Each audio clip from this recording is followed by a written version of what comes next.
Hello my viewer. आज का class physics का है, इलेक्ट्रोस्टैटिक्स, और आज के टॉपिक्स में है Coulomb's law, force between two point charges. Vinay channel पर।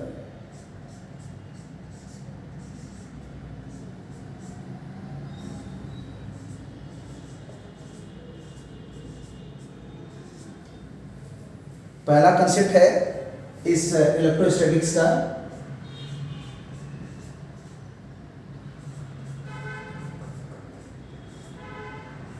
जिसको बोलते हैं electric charges and its properties.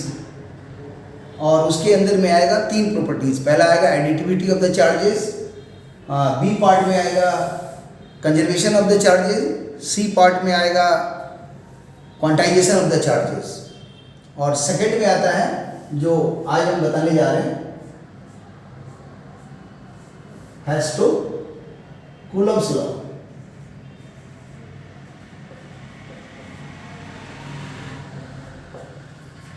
Force between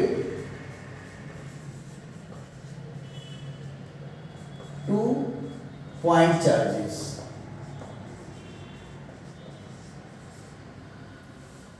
और जब थर्ड देखेंगे तो उसमें आएगा force due to multiple charges using superposition principle. और फोर्थ में आएगा continuous charge distribution and to find force due to the contribution due to the your continuous charge distribution। और यही चार टॉपिक्स हैं इस पहले एपिसोड में। फिर दूसरे में आएगा इलेक्ट्रिक फील्ड के बारे में, तीसरा में आएगा गॉस लॉ के बारे में, चौथा में आएगा electrical potential energy and electric potential, और पांचवा में आएगा जिसको बोल सकते हैं कैपेसिटर्स के बारे में। और उसी में थोड़ा आगे मिलेगा कंडक्टर इंसुलेटर क्या है, फ्री चार्जेस बाउंड चार्जेस क्या है, डाइलेक्ट्रिक एंड इलेक्ट्रिक पोलराइजेशन क्या है, ये सब करना है। तो 22 कॉन्सेप्ट है इसमें, पूरा 22 कॉन्सेप्ट, और वो एक एक करके हम लोग पढ़ेंगे। अभी सिर्फ जो फोर्स से जुड़ा हुआ है उसी का चार कॉन्सेप्ट में से ये दूसरा करा रहे हैं, और पहला कंसेप्ट बीच में करेंगे, लेकिन पहले बड़ा चीज पढ़ेंगे। तो वो क्या है? Coulomb's law, force between two point charges. तो ये 11th क्लास के एक चैप्टर था ग्रेविटेशन, उससे भी जुड़ा है। तो जो 11th क्लास के हैं, ग्रेविटेशन अगर नहीं भी पढ़े होंगे तो उनको समझ में आ जाएगी, और जो 12 में आ गए हैं और वो चीज़ नहीं पढ़े हैं ठीक से, तो इस कूलम लॉ के पढ़ने से ग्रेविटेशन वाला भी क्लियर हो जाएगा।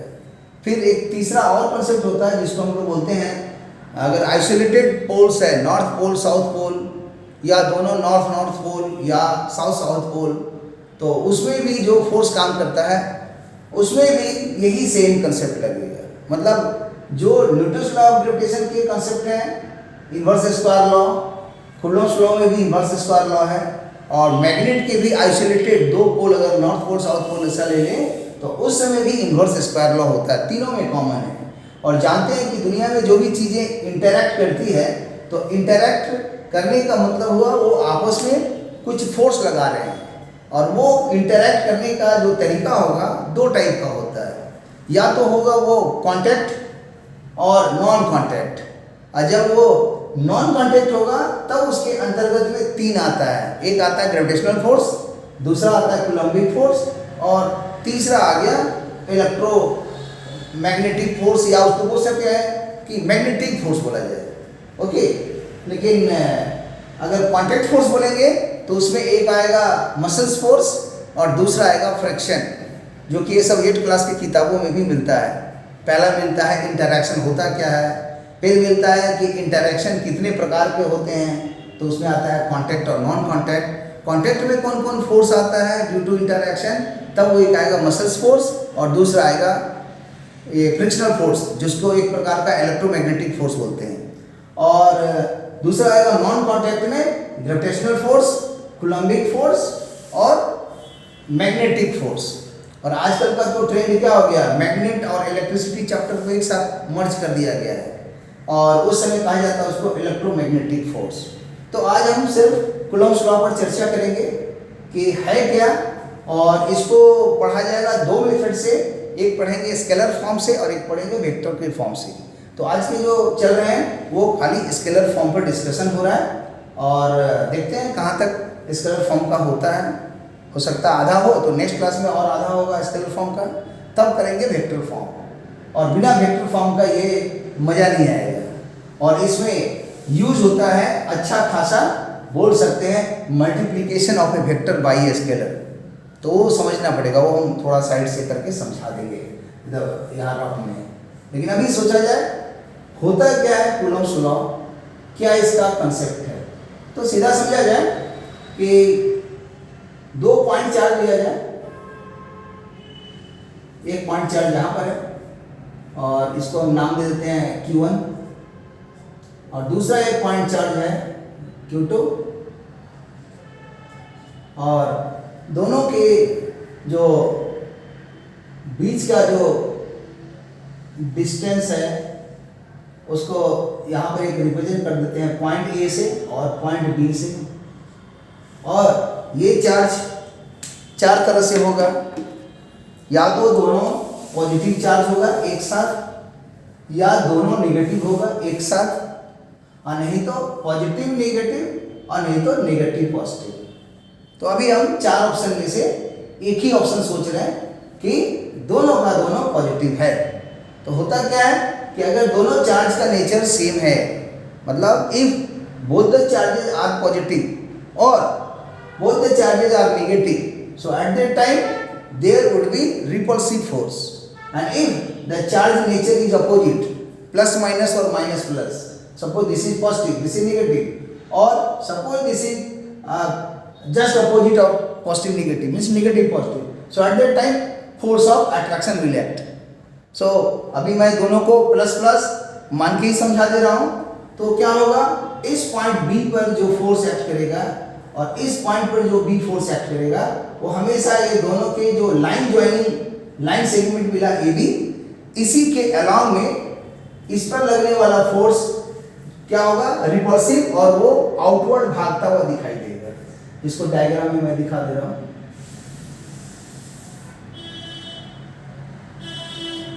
This is the force due to point B at the point A, known as FAB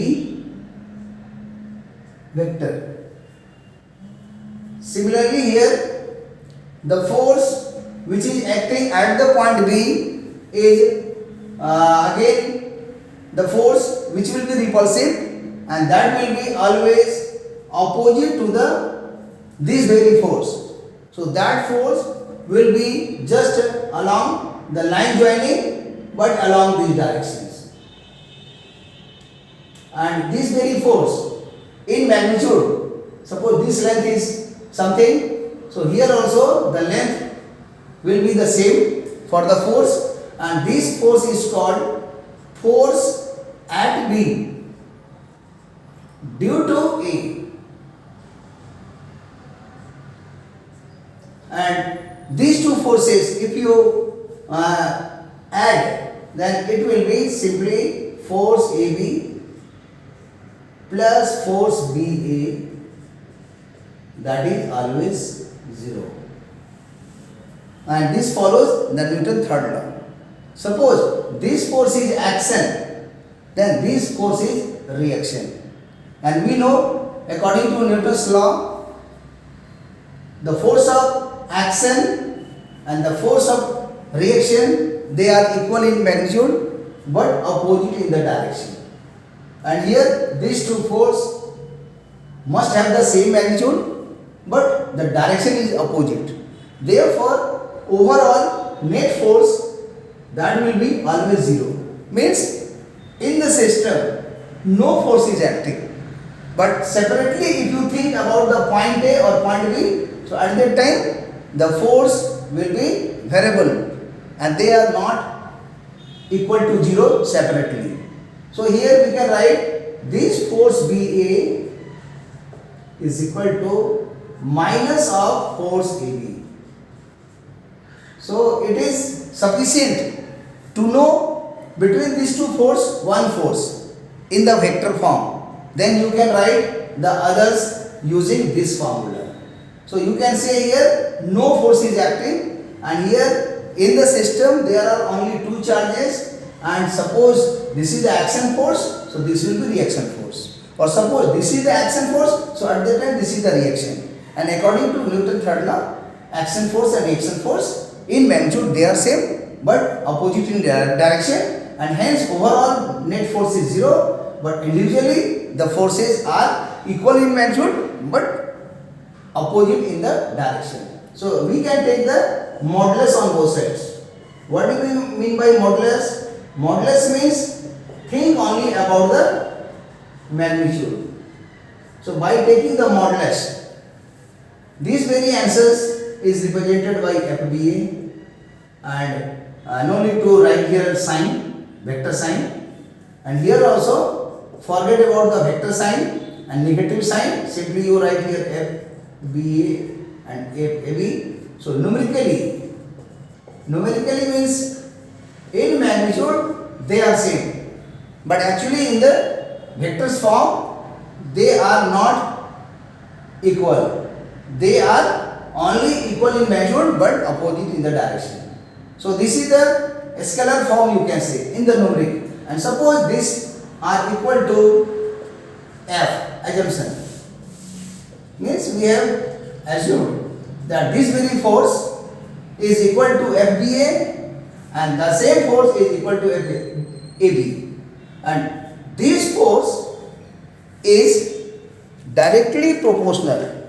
This force is directly proportional to the product of the magnitude of the charges Q1 mod, Q2 mod. Or the same step we can write this one. This also we can write. Either we can write separately or we can write this one. So it depends upon you whether you are using this concept or this concept. So finally it is better just you write this one.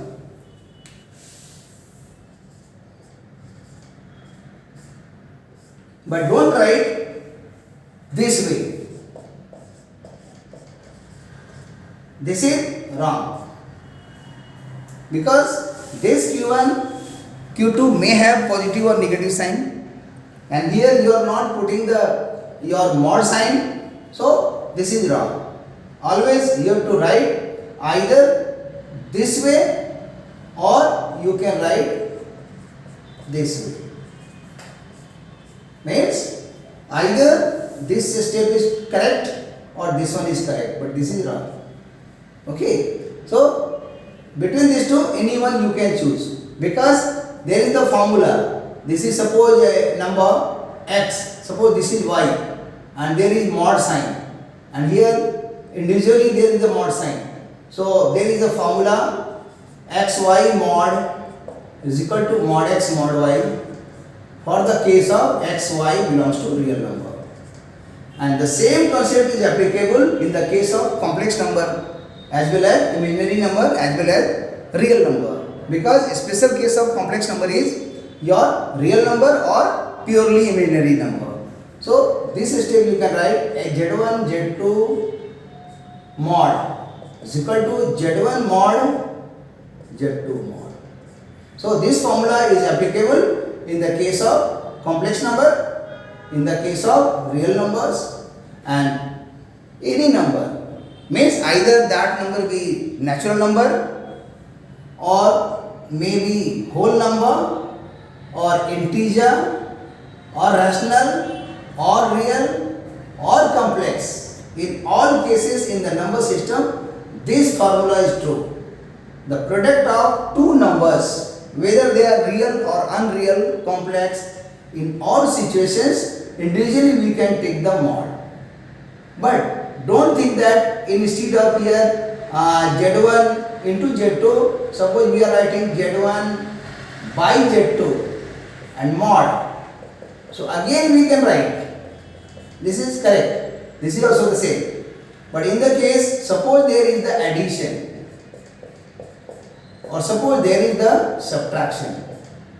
So what should be the formula? Try your best. When what are terms which are given to you? Z1 mod is given and Z2 mod is given. So in terms of Z1 Z2, I have written here division. If you divide the two real number or complex number, individually we can take the mod. Similarly for the multiplication as well as in the division. But what will happen in the case first operation addition, and what will happen in the case when there is a subtraction? So later on in the topics of the complex number, I will explain at great length regarding these two concepts. But here simply I am writing without any proof. It is a fact, wherever two numbers or more than two numbers of complex number are multiplied or real numbers, individually you can take the mod and multiply, that is the answer. Similarly, this rule is true when there is complex number in the division, you can take the mod of the individual and you can multiply. Okay, so here just you take the step, screenshot just you take. Okay, so this very answer is true when the distance between A and B, let this is R. R is the distance or separation between A and B. So this concept is true when this distance R be constant. What do you mean by R constant? Means we have decided that the separation is suppose 2 centimeter. So that should be always 2. Don't think that instead of 2 it is your 5 or it is half. So don't change their separation. So distance between the 2 point charges which is represented by R, that must be constant. At that time only this formula is true. Means if the product of the charges is Q1 Q2 and if you take the mod, so this very answer is directly proportional to the magnitude of the force, that is either attractive or repulsive. ये ध्यान देना है. और यही force जो कि यहाँ पर फोर्स लिख सकते हैं लेकिन हम लिखेंगे नहीं, मिटा देंगे अभी तुरंत. यही फोर्स फिर क्या होगा? तो 1/r². इस F directly proportional to 1/r² को क्या बोलते हैं? Inverse square law. कैसे? तो यहाँ पर सेपरेशन का स्क्वायर किया गया है, तो ये हो गया r². r तो डिस्टेंस है दोनों का पॉइंट चार्ज के बीच का, और डिस्टेंस का स्क्वायर किया गया है, और तो आएगा वो माने स्क्वायर का डिस्टेंस हो गया. अब जो भी डिस्टेंस था उसको मैंने स्क्वायर कर दिया, और अब इसका इन्वर्स निकालना है. तो इसका इन्वर्स क्या होगा? 1/r². तो इसीलिए इसको कहा गया inverse square law. Inverse square law ये एक लॉ है. कैसा लॉ है? तो हमको पहले स्क्वायर करना है, माने स्क्वायर लॉ है. क्या चीज है स्क्वायर? जो दोनों पॉइंट चार्ज के बीच का डिस्टेंस r है, उस डिस्टेंस का स्क्वायर करना है.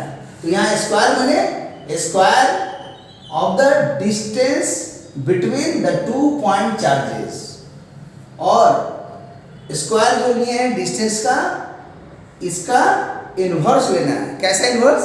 Multiplicative inverse. एक होता है एडिटिव इन्वर्स. एडिटिव इन्वर्स क्या होता है? 5 का एडिटिव इन्वर्स -5, और एडिटिव इन्वर्स 5 का होगा 1/5. इसको मल्टीप्लाई करेंगे तो आइडेंटिटी एलिमेंट मिल रहा है 1, और ये दोनों को ऐड करेंगे 5 प्लस माइनस 5 तो आइडेंटिटी एलिमेंट होगा 0। एडिशन के लिए आइडेंटिटी एलिमेंट 0 होता है, अब मल्टीप्लिकेशन के लिए 1 होता है। तो यहाँ पर लेना है डिस्टेंस r और उस डिस्टेंस का स्क्वायर करना है, और स्क्वायर करने से r स्क्वायर आया क्योंकि डिस्टेंस तो r है, और उसी स्क्वायर को इन्वर्स कर देना है, मल्टीप्लिकेटिव इन्वर्स। तो 1/r स्क्वायर कर दिए, तो इसीलिए इसका नाम पड़ा इन्वर्स स्क्वायर लॉ। और ये इन्वर्स स्क्वायर लॉ तभी फॉलो होगा जब ए वाला आंसर्स, मतलब when Q1 Q2 mod be constant. अगर ये कांस्टेंट होगा तब ये इन्वर्स स्क्वायर लॉ होता है। इसी इन्वर्स स्क्वायर लॉ का मतलब क्या है देखिए, समझ में आ जाएगा। अगर ये डिस्टेंस r को चाहे तो चेंज करें तो कैसे चेंज होगा, अभी तो दिख रहा है इधर दूर r है, चेंज करना है थोड़ा बढ़ा देते हैं, और चेंज करना है तो थोड़ा इसको और दूर कर देते हैं, या इसको और कम नजदीक में ला देते हैं, और नजदीक ला देते हैं, और नजदीक ला देते हैं। तो मैंने इस डिस्टेंस को जितना दिखाई दे रहा है या तो उससे ज्यादा कर दें या कम कर दें। तो r को चेंज कर रहे हैं, तो मैथमेटिक्स से आप समझ रहे हैं कि जैसे जैसे r अगर बढ़ेगा तो r स्क्वायर भी बढ़ जाएगा और a वाला आंसर घट जाएगा, इसलिए फोर्स कमजोर हो जाएगा। तो जिस समय r का डिस्टेंस कम होगा, नजदीक लाते जाएंगे, तो नेचुरली दोनों के बीच में जो डिस्टेंस होगा वो कम हो गया, और नजदीक लाएंगे तो और कम होगा। जैसे ये कम होते जाएगा ये वाला बढ़ते जाएगा, और जब ये बढ़ेगा तो ये भी बढ़ जाएगा। तो यहाँ इन्वर्स स्क्वायर लॉ का मतलब हुआ कि फोर्स का जो मैग्नीट्यूड है, चाहे वो अट्रैक्शन हो चाहे रिपल्सन हो, इसके बढ़ने से और घटने से इस पर प्रभाव पड़ता है। अगर r का डिस्टेंस को आप बढ़ाते चले गए, r बढ़ रहा है तो फोर्स घट जाएगा, और अगर डिस्टेंस को कम करते जाएंगे तो डिस्टेंस कम हो गया, इन्वर्स स्क्वायर लॉ से डिस्टेंस स्क्वायर और कम हो गया तो फोर्स बढ़ जाएगा। मतलब ये वाला आंसर्स पूरा देखेंगे, बढ़ा तो ये भी बढ़ गया, अगर ये वाला घट गया तो ये भी घट गया। और दूसरा ढंग से बोलिए कि खाली इसको देखा जाए, ये r को देखा जाए, r जहां कम हुआ ये बढ़ जाएगा, और ये अगर ये बढ़ गया तो ये घट जाएगा। मैंने उल्टा नियम है, ये r का ठीक विपरीत है। तो यहाँ पर मैंने फोर्स को लिखा है मैग्नीट्यूड ऑफ द फोर्स, चाहे वो अट्रैक्टिव हो चाहे रिपल्सिव हो, यहाँ भी वही लिखे हैं। लेकिन अच्छा ट्रेंड क्या है कि 2 बार नहीं लिखी, इसको मिटा देते हैं। यहाँ मन में सोचिए कि है वो F, तो पहला लॉ हो गया the magnitude of the force which is either attractive force or repulsive force depending upon the nature of the charges. If both the charges is positive or both the charges negative, so at that time repulsive, and if they have the opposite sign, at that time attractive. तो सभी case में जो charge का product होगा उसका modulus निकालेंगे, इसका खाली न्यूमेरिकल वैल्यू देखेंगे, साइन नहीं लेंगे, तो वो डायरेक्टली प्रोपोर्शनल है फोर्स का। मतलब जैसे जैसे चार्ज का प्रोडक्ट बढ़ेगा फोर्स बढ़ जाएगा, चार्ज का प्रोडक्ट कम होगा फोर्स कम होगा। ये इसका डायरेक्टली प्रोपोर्शनल का मतलब हुआ। ये बढ़ने से बढ़ेगा, घटने से घटेगा। ओके, और यहाँ पर ठीक उल्टा है कि जैसे जैसे डिस्टेंस बढ़ेगा ये घट जाएगा। और इसी दोनों को मिलाया जाए तो उसको हम लोग बोलते हैं ज्वाइंटली। ज्वाइंटली मतलब दोनों बात को एक साथ अगर मिलाया जाए तो क्या बोलेंगे, एक साथ लिख देते हैं, F लिखे और डायरेक्शन करके ये दोनों को मल्टीप्लाई कर देते हैं, तो आ जाएगा Q1 Q2 mod by r square. और इसी के आगे अगर स्टेप लिखें तो आ जाएगा F इज इक्वल टू, ये प्रोपोर्शनलिटी कांस्टेंट हटाना है तो इसको लिख देंगे K, और यहाँ तो लिख देंगे Q1 Q2 mod divided by r square. और यही एक फार्मूला हो गया जिसको हम लिख देते हैं, ए वाला था कंसेप्ट नंबर 1 और ये वाला जो लिखे हैं अभी ये हो गया कंसेप्ट नंबर 2। ये वाला है कंसेप्ट नंबर 2, ये वाला ये जो यहाँ लिखा हुआ है ये वाला कंसेप्ट नंबर 2, ये पूरा है कंसेप्ट नंबर 2। और इसी को अगर चाहें तो एक चीज और लिख देते हैं, ये इस मॉड से बचने के लिए वह होगा तीसरा, इसके बाद का लाइन लिख देते हैं, यहाँ पर लिख देते हैं F is equal to K। और ऐसा सोचें कि नहीं Q1 Q2 का जो साइन है दोनों प्लस प्लस है या दोनों माइनस माइनस है, तो naturally plus into plus value बैठा देंगे, मल्टीप्लाई करेंगे तो प्लस हो जाएगा। अब माइनस माइनस मिलेगा तो मल्टीप्लाई होकर प्लस हो जाएगा। तो सीधा इसको मॉड साइन हटा करके काम चलाओ, इसका यूज किया जा सकता है। ये हो गया कॉन्सेप्ट नंबर 3। मतलब यहां पर हम लोग जो Q1 Q2 लिख रहे हैं, ये फार्मूला में मेरा Q1 Q2 में प्लस माइनस कुछ भी हो सकता है, लेकिन यहां पर ऐसा किया गया है कि कोई चार्ज में प्लस और माइनस लिखा हुआ है तो हम लोग खाली उसका वैल्यू बैठाएंगे। माने -5 लिखा है तो -5 नहीं लिखेंगे, खाली 5 लिखेंगे। अगर लिखा हुआ -8 सेकंड वाला तो -8 नहीं लिखेंगे, खाली 8 लिखेंगे। माने उसके साइन को हटा देंगे प्लस माइनस और खाली उसका वैल्यू को बैठा करके जब बनाएंगे तो ये तीसरा फार्मूला से काम चल जाएगा। अब बहुत लोग इसी से ही बनाते हैं, तो 2 और 3 एक ही है, आप दोनों में से कोई भी यूज कर सकते हैं। अधिकतर लोग तो 99% लोग यही वाला यूज करते हैं, तो आप भी यूज कर सकते हो। लेकिन जब कभी भी ऐसा लिखा जाए तो ये उतना सही नहीं है जितना कि ये सही है, क्योंकि चार्ज तो प्लस माइनस कुछ भी हो सकता है ना, तो उसके वैल्यू बैठाने पड़ेंगे विद साइन, तब मॉड का कॉन्सेप्ट लगा करके तब सोचना है। लेकिन अभी काम चलाओ, आप ऐसे बोल सकते हो। तो इस तरह से जो अभी आंसर आया वो कहलाएगा कूलम्ब्स लॉ का एक छोटा सा फार्मूला हुआ, जहां पर कि एक डिपेंडेंट वेरिएबल है फोर्स और इंडिपेंडेंट वेरिएबल है Q1 और Q2, और एक है दोनों का बीच का डिस्टेंस R। किसी भी हिसाब में अगर Q1 का वैल्यू दिया रहे, Q2 का वैल्यू दिया रहे, R का वैल्यू दिया रहे, तो हम लोग फोर्स निकाल सकते हैं। और पुराने समय में जो कंसेप्ट चलता था उसमें क्या होता था, चार्ज का जो यूनिट होता था वो होता था मतलब ESU में, इलेक्ट्रोस्टैटिक यूनिट, और R जो होता था सेंटीमीटर में, और ये होता था डाइन में, जो हम यहाँ पर लिख देंगे। अभी सीधा समझिए कि यहाँ जो लाइन है यहाँ पर कोई दिक्कत नहीं है, बहुत सिंपल में बता दिए। थोड़ा इसमें भी हमने लैंग्वेज जानबूझ के हटाया है, लेकिन हम लैंग्वेज भी लिखना चाहेंगे। लेकिन पहले आप बिना लैंग्वेज की बात को समझिए कि मैंने क्या कहा, और एक हाईलाइट के रूप में थोड़ा थोड़ा रिव्यू दे रहे हैं, और फिर तब हम आगे बढ़ते हैं।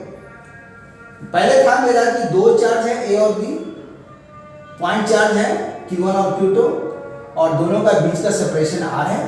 और ये चार्ज जो होगा Q1 और Q2 चार तरह से होगा। अगर यहाँ लिख दें Q1, यहाँ लिख दें Q2, तो या तो दोनों होगा प्लस प्लस प्लस, या दोनों माइनस माइनस। और इस केस में हमेशा रिपल्सन होगा, क्योंकि सेम चार्ज है, positive positive repulsion, negative negative repulsion. लेकिन एक और केस होगा जिसमें चार्ज का साइन एक दूसरे का उल्टा होगा। मान लिया जाए कि यहाँ पर हो गया पॉजिटिव और यहाँ हो गया नेगेटिव, या यहाँ नेगेटिव हो गया पहला चार्ज, दूसरा चार्ज पॉजिटिव, तो इस केस में हमेशा दोनों के बीच में होगा अट्रैक्शन।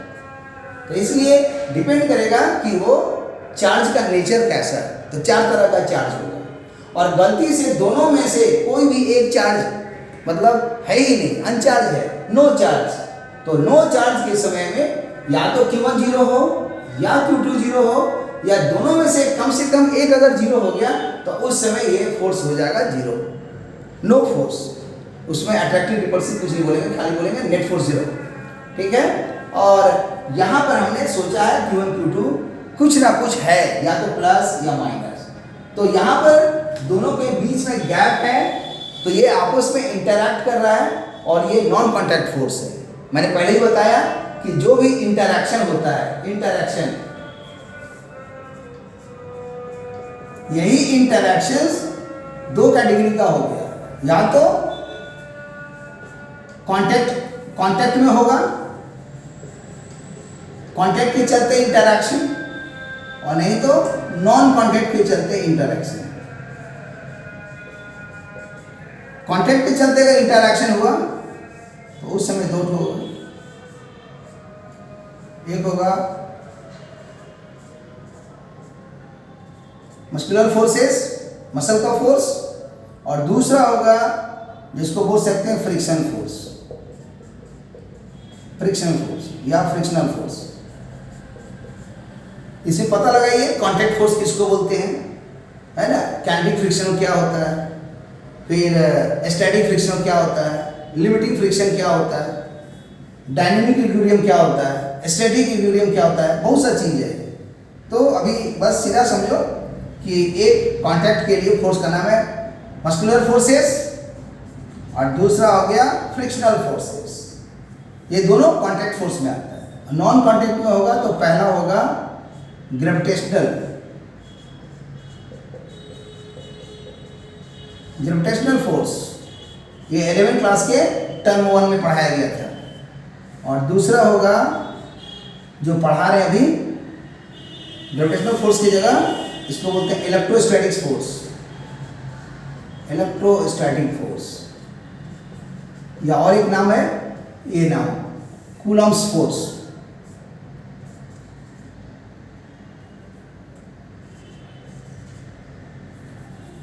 कूलम्ब्स,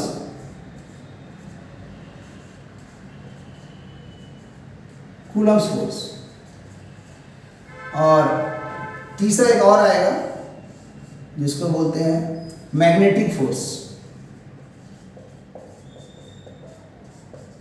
इसमें क्या रहेगा, चार्ज Q1 Q की जगह यहाँ रहेगा नॉर्थ पोल या साउथ पोल जिसको लिखते हैं M1, और इसको भी नॉर्थ पोल या साउथ पोल M2, और बहुत लोग M1 M2 ना लिख कर कैसे लिखते हैं MN north pole, MS south pole, और नहीं तो इसको M1 लिख देते हैं तो M2 लिख देते हैं।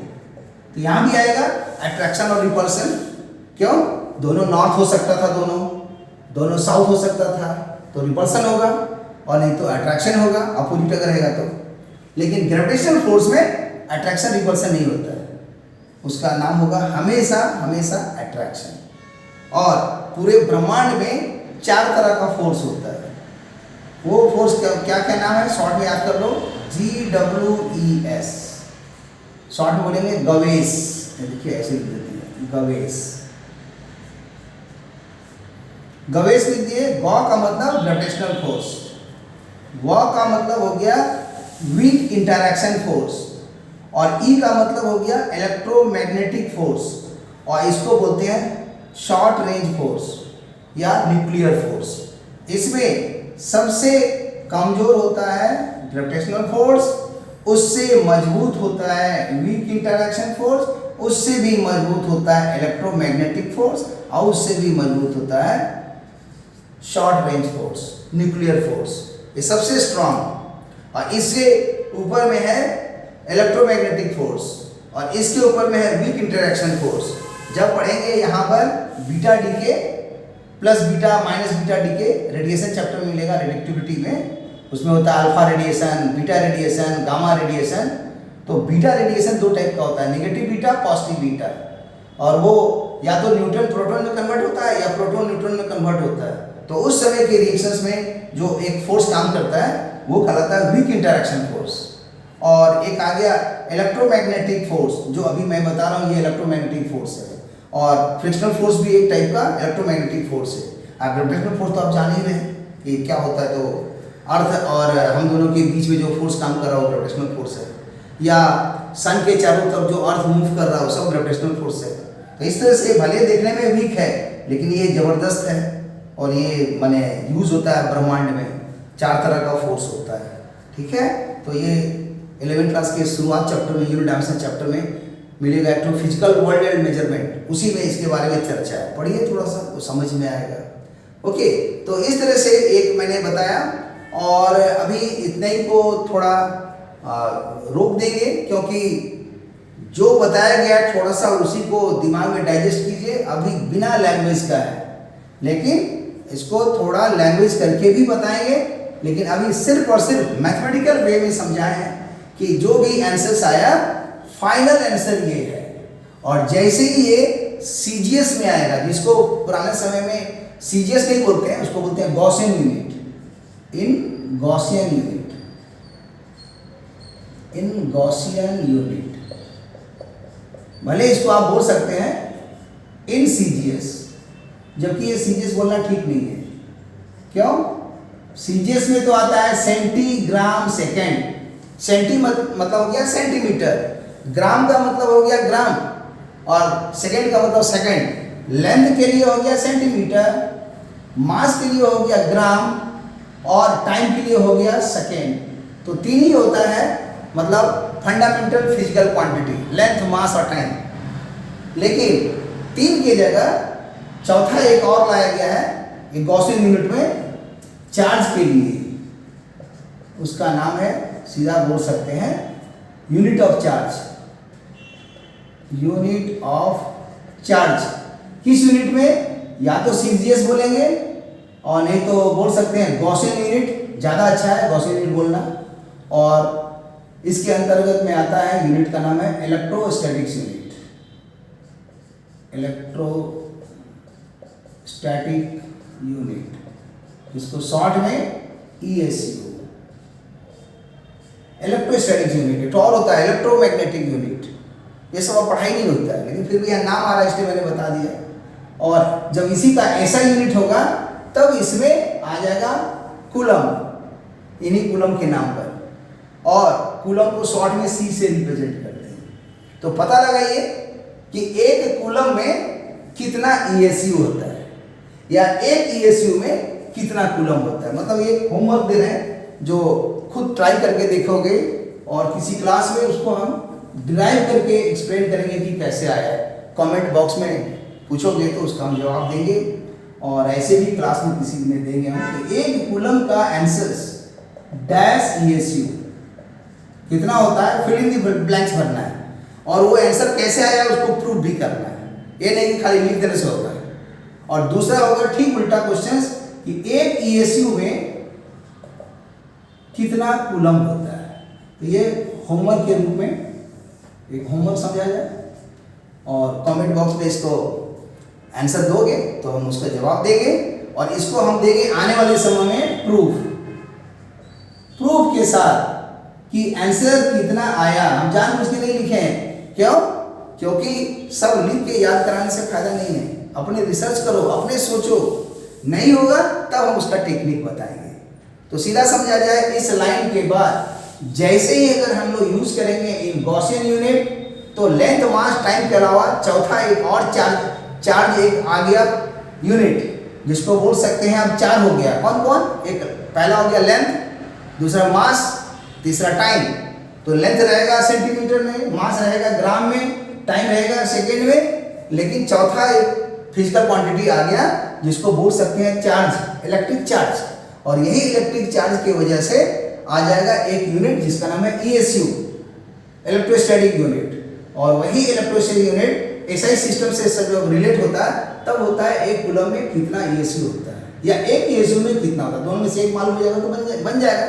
लेकिन अभी हम नहीं चाहते हैं कि आंसर लिखे, आप ढूंढो, थोड़ा रिसर्च करो, ओके, तब ज़्यादा अच्छा रहेगा।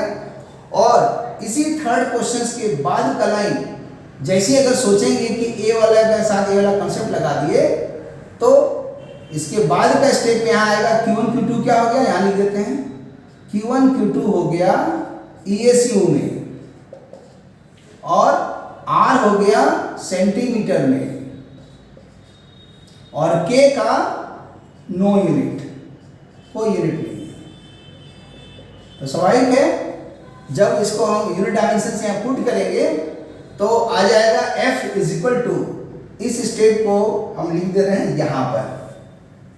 थोड़ा सा देखा जाए, ये F को लिख देंगे यहाँ पर न्यूटन, या डाइन लिखना पड़ेगा, डाइन, क्योंकि फोर्स का यूनिट होता है डाइन। और इक्वल टू में इसका कोई यूनिट नहीं है, कुछ नहीं लिखेंगे। अब Q1 और Q2 क्या है, ESU, तो ESU इंटू ESU स्क्वायर हो गया, डिवाइडेड बाई ये हो गया सेंटीमीटर, क्योंकि डिस्टेंस को सेंटीमीटर में बोलते हैं उस गॉसियन यूनिट में। तो ये dyne is equivalent to 1 ESU square, और ये ऊपर जाएगा सेंटीमीटर माइनस 2, डॉट दे सकते हैं, नहीं भी देंगे चलेगा। तो ये आंसर्स 1 डाइन हो गया, तो डाइन को रिलेट कर दिया गया। और व्हाट इज डाइन, तो जूनियर क्लास में अगर आप न्यूटन लॉ लगाएंगे तो फोर्स बराबर मास इंटू एक्सेलरेशन होता है। तो उसको डिफाइन कर सकते हैं कि अगर मास को लिए हैं 1 ग्राम और एक्सेलरेशन लिए हैं 1 सेंटीमीटर पर सेकेंड, तब दोनों का प्रोडक्ट में जो आएगा वही होगा 1 dyne. So 1 dyne is a force which shows that if that very force is acting on an object with the mass 1 gram and produces acceleration 1 centimeter per second square, then it is said 1 dyne force is applied. अगर इसी को हम ऐसे system में सोचे जो आजकल चलता है, तो मास यहाँ पर हो जाएगा 1 किलोग्राम हो जाएगा, ग्राम की जगह 1000 टाइम्स, और उस समय इसको बोलेंगे F बराबर ma में, मास को 1 kg और इस एक्सेलरेशन को लिखेंगे 1 मीटर पर सेकेंड स्क्वायर, और जब दोनों प्रोडक्ट होगा तब इधर में आ जाएगा 1 Newton. So what is Newton? तो ये मत बोलो कि न्यूटन एक साइंटिस्ट है, न्यूटन ने 3 ठो लॉ निकाला। नो, यूनिट क्या है? So Newton means 1 Newton. It is defined as a force when 1 kg mass object is there, and suppose acceleration produced due to the applied force is 1 meter per second, then it is said whatever force is acting at that time, that is called 1 Newton. अब ये दोनों को relate करोगे तो मालूम चल जाएगा कि 1 न्यूटन में कितना डाइन होता है, इजीली निकल जाएगा। उसी तरह कोशिश करोगे 1 जूल में कितना अर्ग होता है, अर्ग जो है CGS यूनिट है। तो इस तरह से ये मैंने थोड़ा सा जो बताया, और इसी में अभी खाली मैथमेटिकल वे में जो है इसी में समझो, और यही फार्मूला जब गॉसियन यूनिट लग जाएगा और उस समय इसके डेफिनेशन में k एब्सेंट हो जाएगा, माने k को 1 लिया जाता है in the case of Gaussian. तो ए वाला आंसर अब फाइनली क्या हो जाएगा, जो यहाँ हम लिख देते हैं, f तो f रहेगा, लेकिन गॉसियन यूनिट के लिए ये k 1 हो जाता है without unit, no unit k, but इसका वैल्यू 1 लेते हैं, और q1 q2 रहेगा, अब बीच का r स्क्वायर रहेगा। तो इसी छोटे फार्मूले से गॉस लॉ का, कूलम्ब्स लॉ का सारा क्वेश्चन बनेगा। लेकिन तब CGS के लिए, फॉर CGS अगर CGS नहीं हुआ, समझ लीजिए कि अगर इंटरनेशनल सिस्टम ऑफ यूनिट हो गया, SI सिस्टम, तब उस समय k प्रेजेंट रहेगा, और उस समय k का वैल्यू कितना होगा, तो k का वैल्यू उस वक्त हो जाएगा 1/4 पाई एप्सिलॉन नॉट वैक्यूम के लिए। और अगर कहीं पर मीडियम हुआ, कोई भी मीडियम होगा, या तो ग्लास मीडियम, या मतलब वाटर मीडियम, या कुछ भी मीडियम अगर प्रेजेंट होगा, तो उस समय इस k के जगह लिखेंगे, k के जगह 1/4 pi epsilon not epsilon r, ये नया आएगा। तो जब ये टॉपिक से आएगा तो अच्छा से बताएंगे, और इसी को शॉर्ट में लिख सकते हैं, epsilon not into epsilon r को एप्सिलॉन 1/4 पाई एप्सिलॉन नॉट हो जाएगा SI सिस्टम में, ठीक है। लेकिन SI हो या गॉसियन हो, दोनों ही केस का कॉमन है k लिखना चाहिए। और जैसे हो, अगर गॉसियन यूनिट में आया तो k 1 हो जाएगा, और ये दोनों ESU में हो जाएगा, ये सेंटीमीटर में हो जाएगा, ये डाइन में हो जाएगा, और k का वैल्यू 1 हो जाएगा, तब ये फार्मूला से बना देंगे। लेकिन जैसे ही अगर SI होगा, जो इसके बाद वाले वीडियो में उसको हम लाएंगे, तो इसके बाद का, जैसे तीसरा कॉन्सेप्ट है तो ये चौथा कॉन्सेप्ट होगा, और इसी में कुछ मैथमेटिक्स भी जोड़ेंगे, वो नेक्स्ट क्लास में इसको और हम एक बार अपडेट करेंगे, थोड़ा और इसमें मैथमेटिकल वे में भी तो भी डाले हैं, इसको थोड़ा लैंग्वेज भी समझाएंगे। तो बच्चों आज का इतने ही रखिए, और इसका स्क्रीनशॉट ले लीजिए, और कोशिश कीजिए समझने का, और बाद में फिर इसको हम और आगे बढ़ाएंगे। ओके, थैंक यू, फिर मिलते हैं। और इसको थोड़ा सीरियसली देखिए। और मंडे और ट्यूसडे 2 दिन फिजिक्स का देते हैं, वेडनेसडे और थर्सडे को मैथमेटिक्स, और फ्राइडे और सैटरडे को केमिस्ट्री है। और मंडे, वेडनेसडे, फ्राइडे 11 का है, और ट्यूसडे, थर्सडे और सैटरडे का 12 का है सब कुछ। Okay, thank you. ओके।